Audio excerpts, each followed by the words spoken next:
ನೋಡಿ ನೀನು ನಸು ನಾಚಿಕೊಂಡೆ ಏನು ಹೌದಾ ಅಂತ ಸುಂದೀನ ಯಾರು ಅಂದರೇನು ನಿನಗಿಂತ ಚಂದ ನಾನು ಅಂದೆ ನಿಂಗೆ ಚಂದೇನ ಹೊಟ್ಟೆ ಕಿಚ್ಚಿನಲ್ಲಿ ಮೊಟ್ಟೆ ಕೋಳಿಗಳು ಹೇಳುತ್ತಾರೆ ಏನೇನು ಚಾಡಿ ಮಾತುಗಳ ಚೆಂಡು ಗೆಳತಿರು ಬಾ ಬಾ ಬಾ.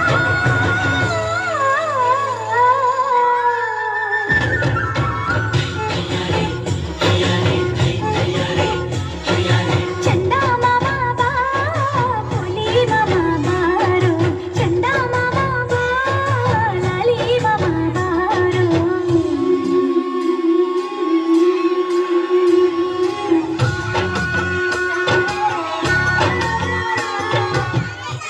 ಆಯ್ತು ಚಂದ ಮಾಮ ಮನೆಗೆ ಬಂದ